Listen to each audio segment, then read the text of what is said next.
Well, I was just an economics teacher. I came back from the United States where I was teaching and started teaching in the local university in Bangladesh. And the country was going through a famine. People were dying of hunger. So I felt terrible that I teach such elegant theories of economics in the classroom and people are dying outside. And I thought these things that I teach has no meaning. So I thought maybe I should go out, be with the people and see if I can be of some use to them rather than talk about some empty things in the classroom. So this is what I was doing. I was just out of my frustrations, out of my sense of uselessness. I wanted to go out and be useful to someone, at least for one person. So when I was doing that, I was feeling a little happy every day. I go out, talk to people. And then I see the loan sharking in the village. People taking tiny little money from a loan shark. And the loan shark taking full control of the life of that person. Exploitation at an extreme. So I got very worried how such things can happen like that. So I made a list of people who are borrowing from the loan sharks to see how much money is involved. And there are 42 people on my list, and the total money they borrowed was $27. And I said, my God, for such a small amount of money, people have to suffer so much. So what I did, I said, I can solve the problem. Why don't I give this $27? Then they don't have to go to the loan sharks. And I gave this $27 and tell them to return the money to the loan sharks, and they will be free. So this is what I did. I was not thinking in terms of any business, entrepreneur. I was just trying to solve the problem. Problem I thought I can solve. This is so small, it was possible. So I did that. And that led to the next one and the next one.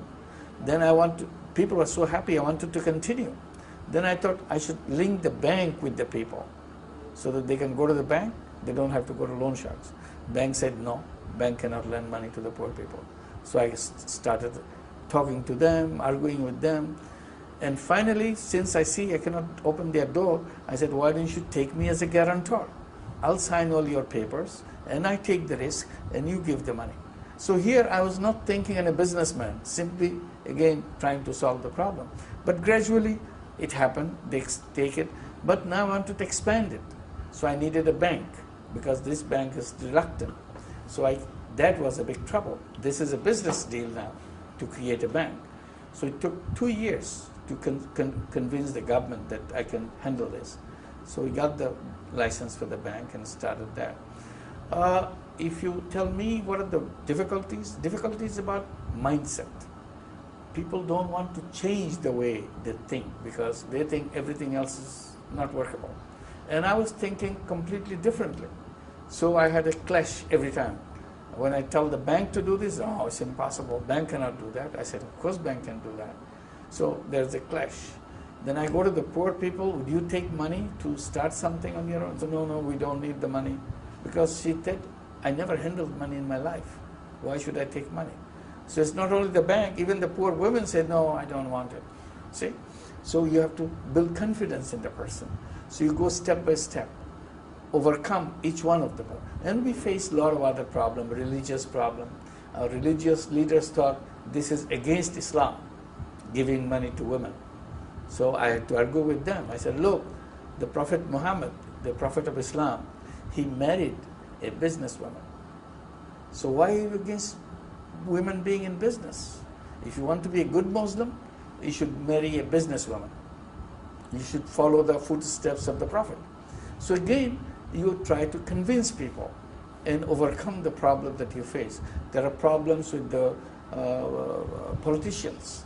Politicians thought this is another kind of thing which will destroy their ideas because the extreme right thought this is a communist movement. We are organizing the poor people. Extreme left thought this is a capitalist thing, trying to destroy the future of socialism. So everybody is kind of making their own interpretation because it never existed before.